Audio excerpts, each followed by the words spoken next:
এরকম হাজার লাখ মুসলমান আছে, জীবন চলে গেছে, জীবনে কত টাকা কামাইছে, কত ডিগ্রি অর্জন করছে, মগর আল্লাহর কোরআন এখনো বিশুদ্ধভাবে তেলাওয়াত করতে পারে না, শিখে নাই, শিখার প্রয়োজন মনে করে না। আমি পরিষ্কার বলি, তুমি হাজার কোটি টাকার মালিক, হাজার ব্যবসার মালিক, হাজারো তুমি নেতৃত্বের মালিক, হাজারো তুমি ডিগ্রির মালিক, যদি তুমি আল্লাহর কোরআন যদি বিশুদ্ধভাবে না শিখো, আসলেই তুমি ব্যর্থ, তুমি ব্যর্থ, কখনোই তুমি সফল হতে পারবে না। তোমার এই জীবন অর্থহীন, এই জীবন মূল্যহীন, তোমার এই জীবন কিয়ামতের ময়দানে আল্লাহর দরবারে অভিশাপ। যদি তুমি কোরআনের বিশুদ্ধ তেলাওয়াত শিখতে না পারো। আফসোস, এদেশের কোটি কোটি মুসলমান আছে যারা কোরআন তেলাওয়াত শিখতে পারে নাই। মুসলমানের সন্তান, মুসলমানের বাচ্চা, তার সব কিছুর সময় হয়, কোরআন শিখার সময় হয় না। আসেনি এরকম? আমার এই দেশে এরকম বহু বক্তা আছে, বক্তা, যেই বক্তা মাশাআল্লাহ হিন্দি গান, বাংলা গান, সব গান এবং গানের সুর নকল করতে পারে, কিন্তু ওয়াজের 1 ঘন্টা 1.5 ঘন্টার মধ্যে একটা আয়াত সুন্দর করে তেলাওয়াত করে অনুবাদ করতে জানে না। কথা কয় না? ফাগলা গান, ডিজে গান, ফাগলা জিকির, ডিজে জিকির, নাসিয়া জিকির, বসিয়া জিকির, আসেনি? আমি নাম বলবো না। বাংলাদেশে এখন ওয়াজের মঞ্চে নাচানাচি করেন না, বক্তার অভাব নাই। তবে প্রথম বাংলাদেশে ওয়াজের মঞ্চে নাচানাচি, গান গানি, এটা দুইজনে শিখেছি। আই নাম করতাম না, দুইজন আলো জিন্দা আছে। আমি বিভিন্ন মজলিসে বলি, আম মজলিসে বলি না, বললে বেজার লাগবো, কে ধরে আরে হতে কি লাই যায়, ঝামেলা আছে। আমি বিশেষ মজলিসে বলি, ওরা আমাদের মজলিসে বলি, কিয়ামত পর্যন্ত আল্লাহর দরবারে এই দুইটা আল্লাহর কাছে জবাব দিতে হবে। ওয়াজের মঞ্চকে নাফাক বানাইছে এই দুইটাই, এবং এই দুইটার এখন হাজার হাজার অনুসারী বক্তা তৈরি হইতেছে। ওদের মতো রংবান, ওদের মতো নাচানাচি, ওদের মতো লাফালাফি, ওদের মতো গান গানি, ওদের মতো গানের নকল করনি। ইসলাম এত টাকা লাগছে কোথায় যে তুমি গান দিয়া ইসলাম প্রচার করতে হইব, তুমি গান নকল করিয়া আবার গানের মোকাবেলা গান বানাইতে হইব। ইসলাম এত টাকা কবে থেকে উঠছে? ইসলাম কি দেউলিয়া ধর্ম? ইসলাম কি ঢাকায় পড়ছে যে তোমার মতো পাঠার কাছে ইসলাম শিখতে হবে, তোমার মতো পাঠা একবারে গান শুনবা আর ওই গান নকল করবা, গান গাইবা ওয়াজের মঞ্চে, পবিত্র মঞ্চে বসে কোরআনের পরিবর্তে গান গাইবা, কোরআনের পরিবর্তে ডিজে চালাইবা, কোরআনের পরিবর্তে নাচানাচি করবা, তোমার উপরেও গজব পড়বে, তোমারও যারা সমর্থন করবে তাদের উপরেও পড়বে।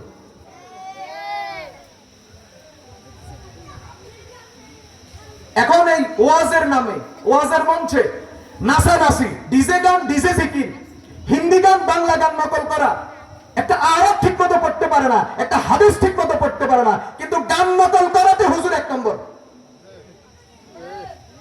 এটার জন্য এই ওয়াজের মঞ্চে গান নিয়ে আসা আর জিকিরের নামে নাচানাচি আর ফাজলামি, এটা বাংলাদেশে প্রথম শিক্ষা 2 জনের। কয়জন? এই 2 জন থেকে এখন শত শত তৈরি হয়েছে।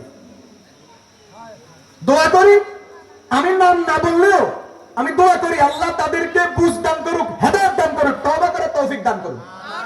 এবং এতদিন পর্যন্ত নাচানাচি করি, যা বক্তবিন্দু তৈরি করছে, হাদিয়া যা গেছে, প্রকাশ্যে জনগণের সামনে আসি ক্ষমা চাওয়ার তৌফিক দান করুক।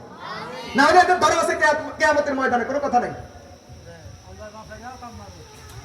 এবং এই ধরা কিয়ামতের ময়দানে যদি সুযোগ থাকে, কিয়ামতের ময়দানে আল্লাহর দরবারে আমিও তার বিরুদ্ধে খাড়াবো। কিল্লাই আমি কমু আল্লাহ, আমি ইউনূসের মতো এরকম বাংলাদেশে শত শত বক্তা ছিল যারা চেষ্টা করতো কোরআন হাদিস থেকে সহি কথাগুলো বলার জন্য, কিন্তু ফোলাফানি এদের ওয়াজ শুনতো না, ফোলাফানি হেদের ওয়াজ শুনতো। কিল্লা হেদের ওয়াজ শুনলে কি পাওয়া যায়?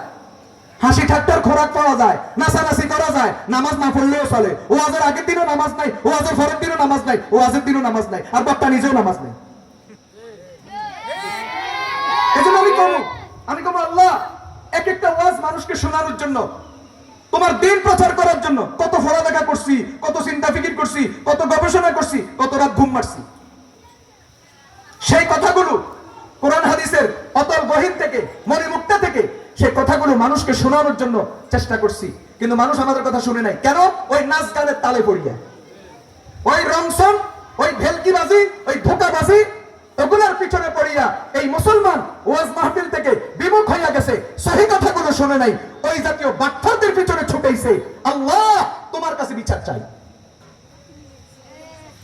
এজন্য পরিষ্কার বলি, যে সকল বক্তারা ওয়াজের মঞ্চকে, এই পবিত্র মঞ্চকে গান বাজনার মঞ্চ বানাইছেন,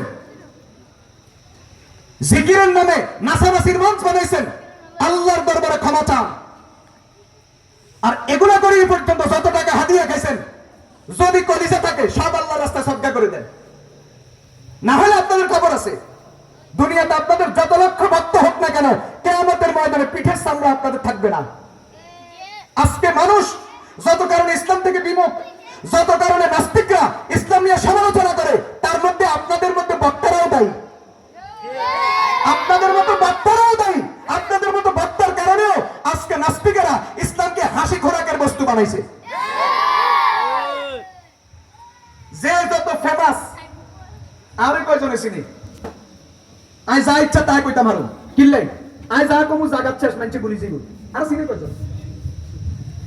যার ভক্ত যত বেশি, যারা যত মানছে চিনে, তার কথা বলতে তত সাবধানতা অবলম্বন করা উচিত। কথা বলেন। আমরা যারা ছোটখাটো আছি, আমরা যা ইচ্ছা তা বলতে পারো, কারণ আমরা যা বলছি এখানে শেষ, মানছে মনে রাখতো না। বুঝলেন এই কথা? আমার কথা কয়জনে মনে রাখবে? কিন্তু যারা কি যত বেশি পরিচিত, যত বেশি ভাইরাল, এদের কথা বলতে তত সাবধানতা অবলম্বন করা উচিত।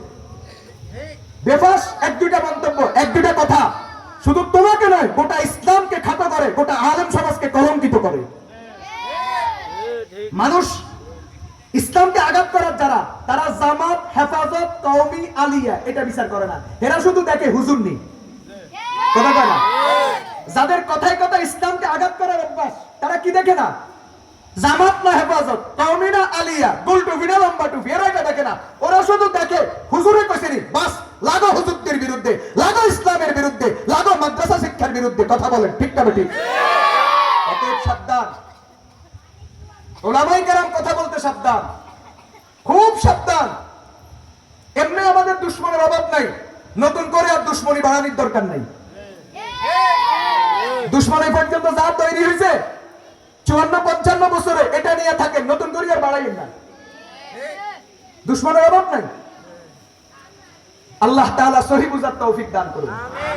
আমিন। প্রিয় ভাইরা, বন্ধুরা আমার, আফসোস এই দেশে ওয়াজের মঞ্চে তেলাওয়াতের পরিবর্তে, আল্লাহর কোরআনের আয়াত পড়ার পরিবর্তে, আয়াতের অনুবাদ শোনানোর পরিবর্তে গান বাজনা হয়, নাটক হয়, কৌতুক হয়, হাসাহাসি হয়। ওয়াজের মজলিস হবে ভাব গাম্ভীর্যের মজলিস, ওয়াজের মজলিস হবে নীরবতার মজলিস, ওয়াজের মজলিস হবে আল্লাহ ভীতির মজলিস, যেন মানুষ জাহান্নাম জান্নাত নিজের চোখে দেখে। সেখানে হয় হাসাহাসি, হাসতে হাসতে একটার গায়ের উপর একটা পড়ে, হাসতে হাসতে মানুষেরও অজু ভাঙে, বক্তার তো অজু আগ ধরিয়ে নেয়, লুঙ্গি খুলি যায়, হাসতে হাসতে লুঙ্গি খুলি যায়, ফাগড়ি খুলি যায়, জামা খুলি যায়। কি আজব ব্যাপার! হাসা সুন্নত, কিন্তু আজকে আমরা ওয়াজের মঞ্চকে যে হাসির মাধ্যম বানাইলাম, হাসির খোরাক বানাইলাম, এটা সম্পূর্ণ সুন্নতের খেলাফ, এটা দ্বীন ইসলামের খেলাফ। প্রিয় ভাইয়েরা আমার, আমার কথাগুলো কে কোন ভাবে নেবেন আমি জানি না, কিন্তু আমার মনে আসছে, আমি বলে দিতেছি। আরো বড় অবাক ব্যাপার, কয়টা বলতাম, বাংলাদেশে এরকম ফির আছে, যেই ফির খ্রিস্টান মতবাদ প্রচার করে। বলো যে ফিরের নাম কোন, যে না ফিরের নাম কইতাম না, যে ফির এটা লই ঝামেলা হইছে। ফির এটা নিয়ে কি হইছে?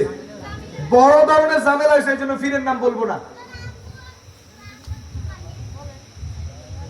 খ্রিস্টান মতবাদ প্রচার করে ফির এবং ফিরের অনুসারীরা।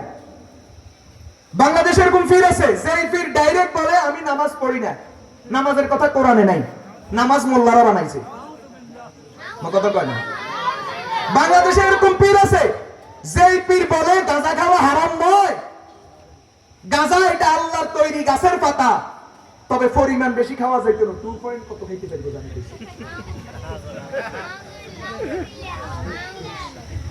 কথা বলেন না, আছে কিনা? আছে।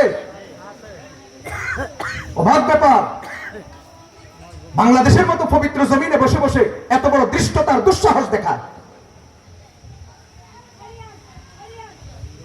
ইসলামকে তামাশার বস্তু বানাইতেছে। তাহলে আল্লাহর কিতাব ধরা, এটার মধ্যে একটা আছে কোরআনের বিশুদ্ধ তেলাওয়াত। কোরআনের তেলাওয়াত শিখতে হবে, কোরআনের তেলাওয়াত করতে হবে।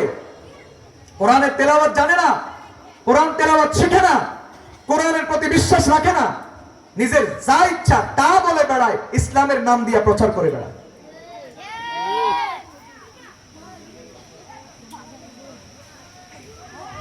এরপরে এখন আপনাদের উদ্দেশ্যে বলি, আপনারা যারা আমার সামনে